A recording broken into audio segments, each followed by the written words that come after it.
అందరికీ నమస్కారం అండి. Welcome to our channel Shatakshar. మరి ఈ వీడియో ఏంటంటే ధర్మస్థలం, ఇది కర్ణాటకలో ఉంటుంది.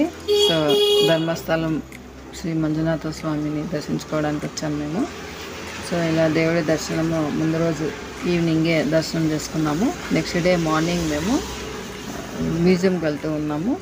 ఇలా స్ట్రైట్గా వెళ్తే ఆ బిల్డింగ్ కనిపిస్తుంది కదా, దాని పక్కనే లెఫ్ట్ సైడ్ ఉంటుంది మ్యూజియం. యాక్చువల్గా మేము అదే మ్యూజియం అనుకున్నాము, కాదు, దాని పక్కన ఉంటుంది. సో ఇలా టెంపుల్కి ఆపోజిట్లో ఇక్కడ కనిపిస్తుంది కదా, స్ట్రైట్గా రైట్ సైడ్ పార్కింగ్ ఉంటుంది. ఇట్లా కొంచెం ముందు వెళ్తే మ్యూజియం వస్తుంది అనమాట. మ్యూజియం టైమింగ్స్ 10 నుంచి ఈవినింగ్ 4 దాకా ఉంటుంది. సో ఎవరైనా మ్యూజియం వెళ్ళాలనుకునే వాళ్ళు మాత్రం ముందే ప్లాన్ చేసుకోండి. ఎందుకంటే ఒకసారి మ్యూజియం లోపలికి వెళ్ళాక 4 hours పడుతుంది చూడడానికి, 5 hours 6 hours కూడా పట్టచ్చు. సో పిల్లల్ని తీసుకుని వెళ్తుంటే మాత్రం ధర్మస్థలంకి ఖచ్చితంగా దేవుడి దర్శనం తర్వాత అయినా లేదా దేవుడి దర్శనానికి ముందు కానీ మ్యూజియం చూపించండి. పిల్లలకి చాలా యూస్ఫుల్గా ఉంటుంది ఇది.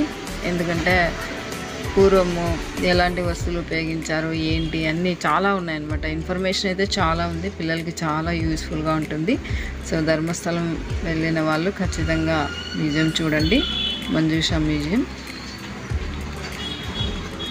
మేము మార్నింగ్ వచ్చాము, ఇంకా ఓపెన్ చేయలేదు.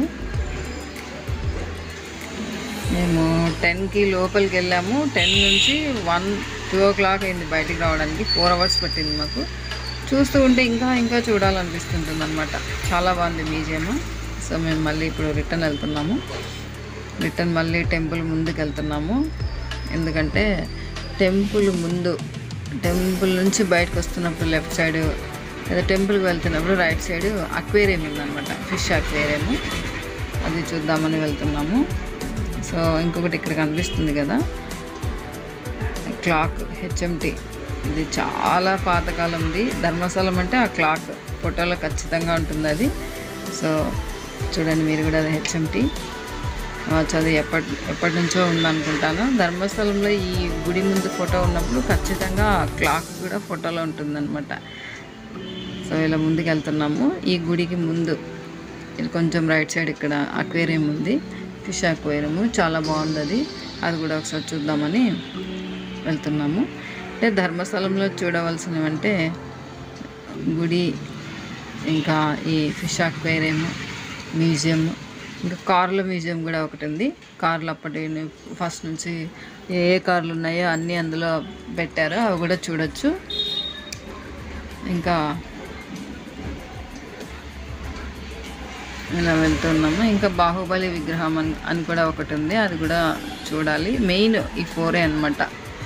టెంపుల్, అక్వేరియము, మ్యూజియం, కార్ల మ్యూజియం ఒకటి ఉంది. ఇంకొకటి బాహుబలి విగ్రహం ఒకటి ఉంటుంది.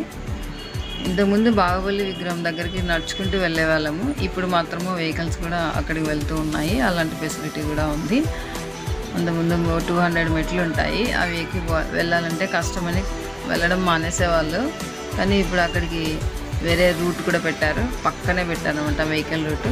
సో అక్కడ బాహుబలి విగ్రహం కూడా చూసుకొని రావచ్చు. మేమైతే వెళ్ళలేదు అక్కడికి. సో ఇది మ్యూజియము, ఇది అక్వేరియం అనమాట. ఇది బాగుంటుంది. ఇక్కడ కూడా ఫిషెస్, డిఫరెంట్ ఫిష్లు అన్నీ చూడొచ్చు పిల్లలు. సో ఈవినింగ్ ఇది 6 దాకా ఉంటుంది పార్క్.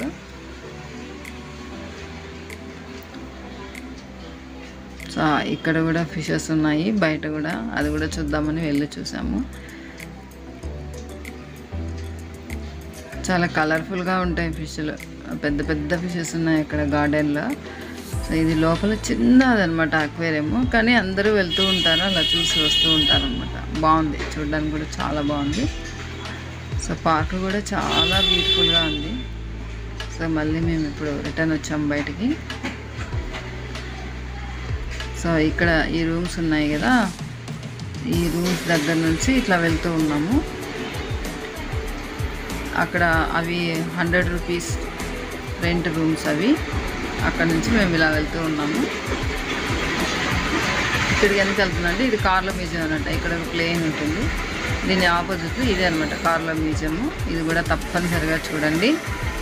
సో ఇదనమాట మేము ధర్మస్థలంలో చూసిన ప్లేసెస్: టెంపుల్, కార్లో మ్యూజియము, అక్వేరియం, ఇంకా పురావస్తుకు సంబంధించిన మ్యూజియము, ఇంకా బాహుబలి విగ్రహము. అక్కడికైతే మేము వెళ్ళలేదు. ఎవరైనా వెళ్తుంటే అది కూడా దర్శించుకోండి. ఓకేనా మరి. సో ఇది ధర్మస్థలం అన్నమాట. సో అక్కడ కనిపిస్తున్నాయి చూడండి కార్లు. ఇంకా లోపల కూడా ఉన్నాయి, చాలా ఉన్నాయి. ఓకేనా. Thank you for watching. Bye.